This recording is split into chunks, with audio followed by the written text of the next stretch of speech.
I always thought Susan and I were doing fine. We had our rough patches like any couple, but nothing that seemed out of the ordinary. 12 years of marriage, shared laughter, quiet evenings, and the usual routine of life.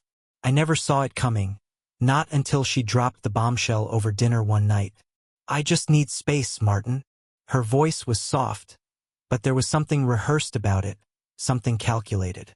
"Things have felt off between us. I think some time apart will help me figure things out." I stared at her, fork frozen halfway to my mouth. "A trial separation?" She nodded, her gaze darting away, suddenly fascinated by the wood grain on the dining table. "Just for a little while. I love you, but I need to clear my head. Find myself again." Find herself? That was a phrase people used when they were already halfway out the door. My stomach twisted, a dull ache settling in my chest. I had always believed that if something was wrong, we could fix it together. But the way she said it, like I was an obstacle rather than a partner, made it clear she had already made up her mind. I forced myself to stay still, to not react, but inside something cracked. A quiet, sinking certainty that whatever she was looking for, she had already found it elsewhere. My stomach churned, but I forced myself to keep my face neutral. I knew what this was. I'd seen it happen to other guys. When a woman starts talking about space and figuring things out, there's usually someone else already in the picture. The worst part?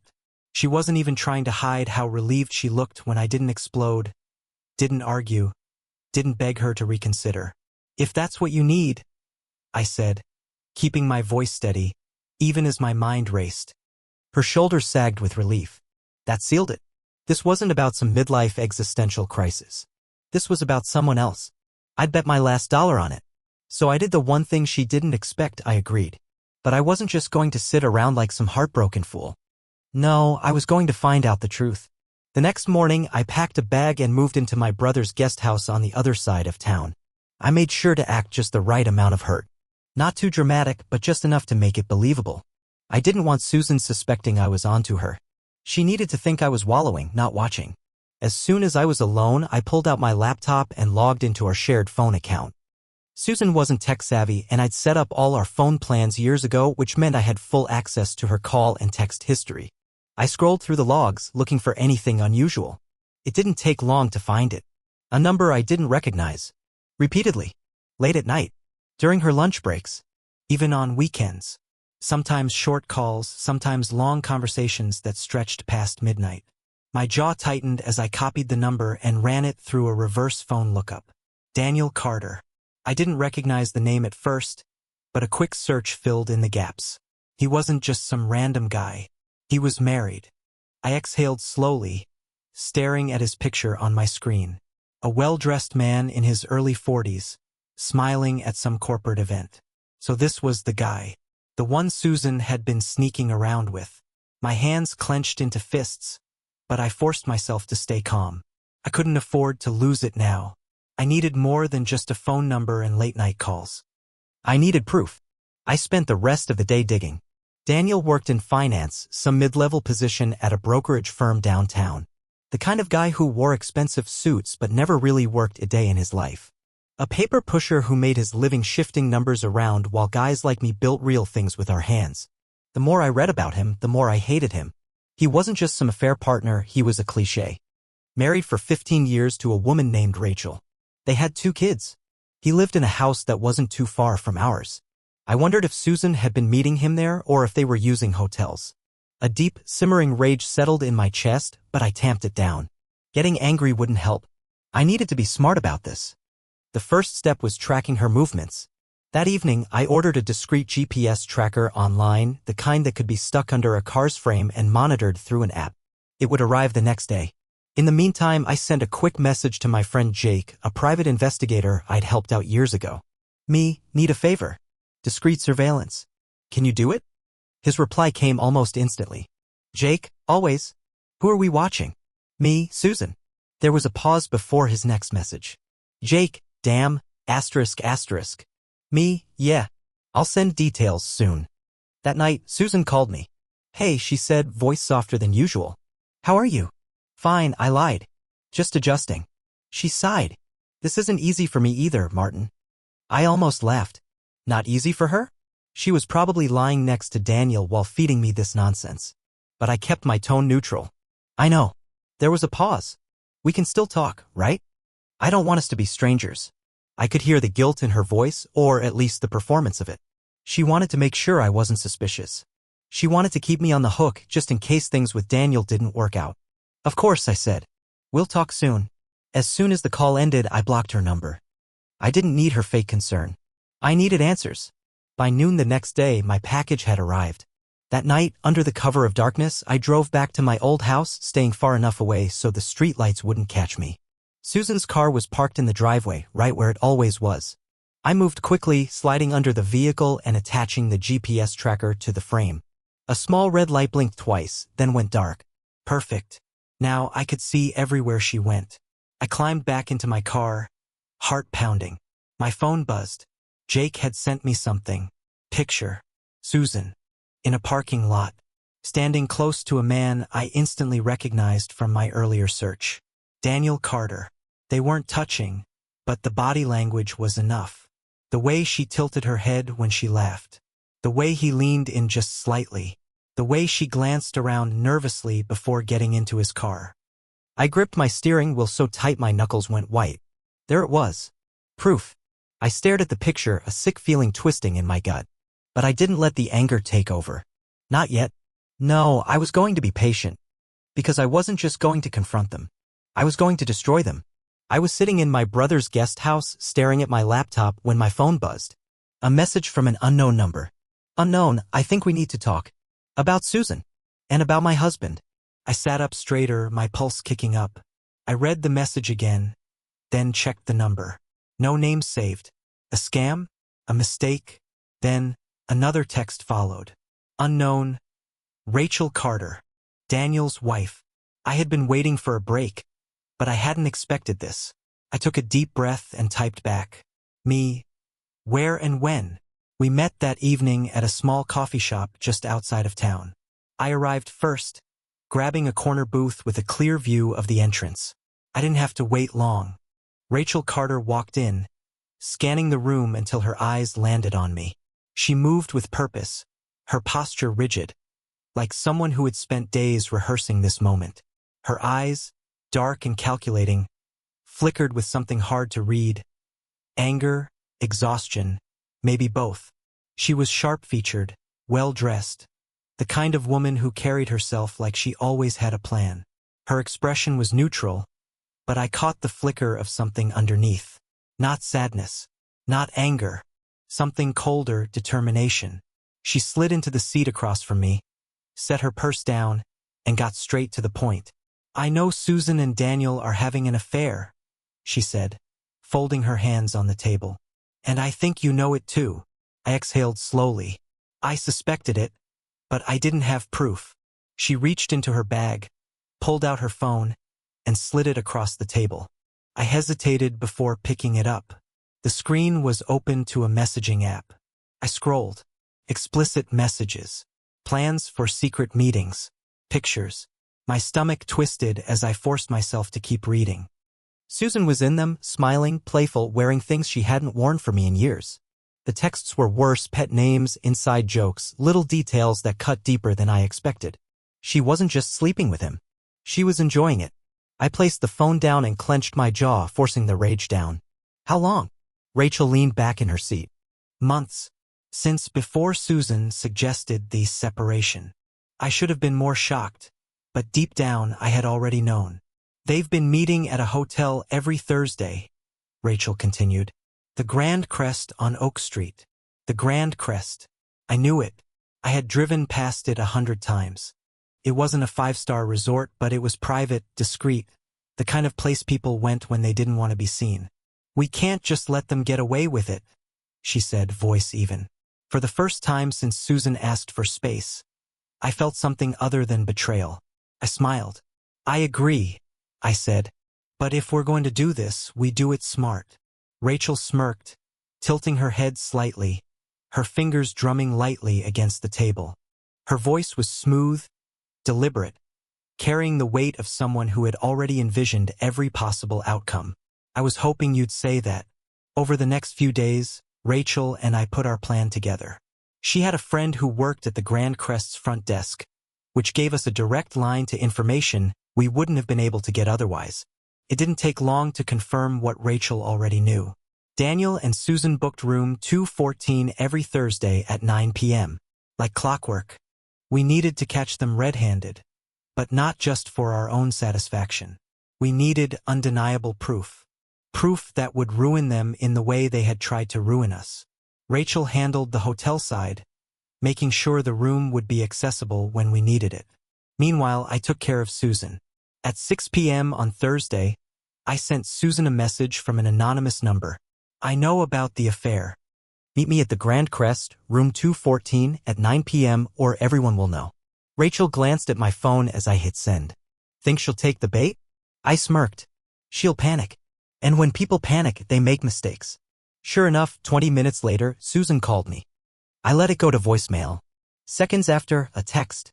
Susan, Martin, please call me. It's important. I ignored it. Then another. Susan, I don't know what's going on, but please talk to me. I need to see you. She was spiraling. Good. Meanwhile, Rachel had been working her own angle. She convinced Daniel to take her out to dinner at one of the most expensive restaurants in town, one that was conveniently slow on service and far enough away that by the time he made it to the hotel, things would already be in motion. At 8:30, Rachel and I arrived at the Grand Crest. Her friend had taken care of everything. The room was already open for us, the lights dimmed, the bed untouched. We slipped inside and waited. 9 p.m. Rachel checked her watch, her fingers tapping lightly against the table. The silence in the room felt heavier with each passing second. I could hear my own heartbeat, steady but insistent as the weight of what was about to happen settled over us. Any minute now, she murmured. I nodded, listening. The hallway outside was quiet. Then, footsteps. A pause. The faint beep of a keycard. The door handle turned. Rachel and I locked eyes, then looked toward the entrance as the door slowly creaked open. Susan stepped inside, her phone clutched tightly in her hand, her eyes darting around. She took a hesitant step forward. Hello? She whispered. I stepped into the dim light. Looking for someone? She gasped, eyes widening. Martin. Rachel stood beside me, arms crossed. Surprise. Susan's face drained of color. Her lips parted, but no words came out. She was scrambling, trying to make sense of what was happening. She thought she was walking into a secret meeting with someone who was blackmailing her. Instead, she walked into her reckoning. I took a step forward, my expression calm, my voice even. Shut the door, Susan. We need to talk. She hesitated, her fingers trembling on the handle. But she obeyed. The trap had been set. And now it was time to spring it. Susan stepped inside hesitantly, gripping her phone like a lifeline. She scanned the dimly lit hotel room, her breath shallow. The silence stretched, thick and suffocating. She took another step forward, then froze. Rachel was sitting casually in the armchair by the window, a glass of red wine in her hand. She swirled it lazily, looking completely at ease, as if she had been waiting for this moment for a long time. Her lips curled into a smirk. Looking for someone? She asked. Susan's entire body tensed. Her eyes darted to the left, locking onto me. I stood near the bed, arms crossed, watching her reaction closely. There was no mistaking the panic that flashed across her face. Her free hand trembled slightly. What is this? She whispered, her voice barely holding steady. I let out a slow breath, shaking my head. The end of your little game. She took a step back toward the door, but before she could reach for the handle, the lock clicked behind her. Another presence entered the room. Daniel. He stepped inside, adjusting his tie, oblivious at first. His eyes were locked onto Susan, but something shifted when he finally took in the rest of the room. His gaze landed on Rachel and me, and the color drained from his face. Rachel placed her wine glass on the side table and picked up her phone. Without a word, she turned the screen toward him. The messages were all there. Explicit texts, plans for their weekly meetings, pictures, their entire affair laid out in damning detail. Daniel's mouth opened and closed like a fish gasping for air. Rachel held up a hand. Save it. Susan turned to me, eyes pleading. Martin, You what? I cut in sharply. You love me? You're sorry? You wanted space? I let out a bitter laugh. Spare me. She swallowed hard, her hands clutching her phone as if it could somehow shield her from the truth. But I wasn't done yet. I reached into my pocket, pulled out my own phone, and hit play. The room filled with the sound of voices, their voices. Rachel had bugged Daniel's car earlier in the week. And now it was all playing out in crystal clear audio. Daniel's voice, Rachel is so clueless. She's too busy with the kids to notice anything. As long as I keep up appearances, she'll never figure it out. Then Susan's laughter, light and mocking. Martin is worse. He's so boring he'd never suspect anything. I could tell him I'm going to a meditation retreat and he'd probably thank me for taking care of my mental health. Daniel chuckled. At least your husband doesn't expect anything from you. Rachel still wants, intimacy. It's exhausting pretending I still want her. Rachel's jaw clenched, but she kept her expression eerily calm. She reached for her glass and took another sip, her eyes never leaving Daniel's face. Susan gasped, her entire body going rigid. Martin, that's it. I held up a hand. Don't. The silence that followed was deafening. Rachel set her empty glass down with a deliberate clink and stood up. She smoothed out her dress, exhaled slowly, and grabbed her purse. Well, she said, turning to Daniel, that was fun, but I have a divorce lawyer to call. She walked past him without a glance, her heels clicking against the floor. Daniel made a move to follow her, but she didn't stop. The door shut behind her, leaving the three of us standing in the wreckage of what used to be our lives. Susan turned back to me, eyes wild. Martin, please, let's talk about this. I didn't answer. Instead, I stepped past her and walked out the door, not bothering to look back. I expected Susan to beg. I expected her to cry. I expected her to try to justify it. But I didn't expect just how relentless she would be. She showed up at my brother's house 2 days later, standing in the driveway, knocking on the door, calling my phone over and over. Martin, please, she sobbed when I finally answered. Just talk to me. I stared at her from the window, watching as she paced back and forth, hugging herself as if the chill in the air had only just reached her. She looked pathetic. I finally opened the door, leaning against the frame. You have 5 minutes. She took a shaky breath. I was confused. I laughed. An actual humorless laugh. You don't accidentally cheat for months, Susan. Her eyes filled with tears. It wasn't real. It didn't mean anything. I folded my arms. Seemed real enough in those messages. She wiped at her face. I wasn't thinking. I was lost. I thought. What? That I was stupid. My voice was cold. That I wouldn't figure it out? She stepped closer. What about the kids? And there it was. The one thing she knew would hit me where it hurt. I inhaled sharply. We'll figure it out. But I'm done with you. Her lip trembled. Martin. I didn't let her finish. I shut the door in her face. Susan wasn't the only one dealing with consequences.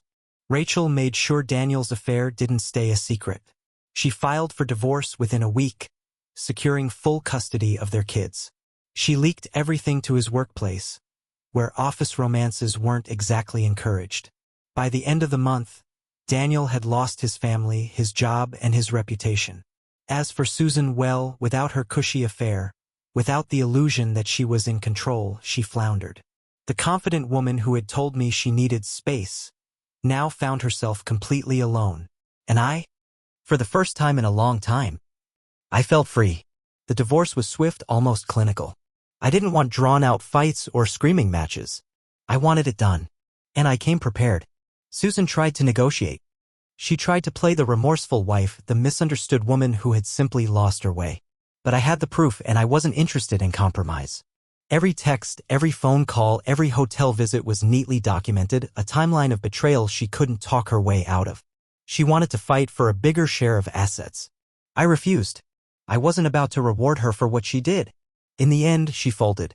The court sided with me. I kept the house, my investments, and my dignity. The final time we met, she looked different. Exhausted. Her hair was tied up in a messy bun. Her face free of makeup. She had lost weight, and the confidence, the arrogance, that once clung to her was gone. We sat across from each other in a nearly empty cafe, the last meeting to finalize loose ends. She stirred her tea absent-mindedly, avoiding my gaze. I miss you, she admitted, her voice barely above a whisper. Can't we try again? I studied her for a long moment, waiting for anything to stir inside me. Nostalgia.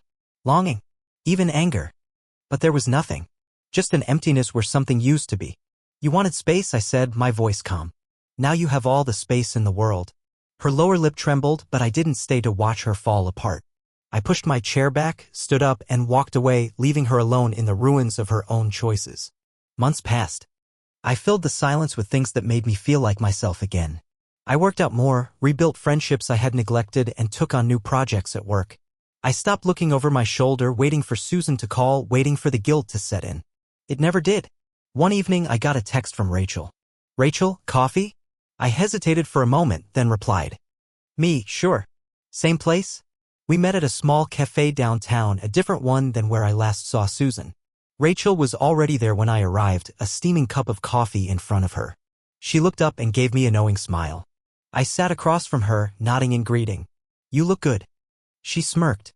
Divorce suits me. I chuckled. How's Daniel? Rachel took a slow sip of her coffee, savoring it. Still miserable. Got demoted at work. Word got out about what he did. Guess his boss wasn't too impressed. I raised an eyebrow. And Susan?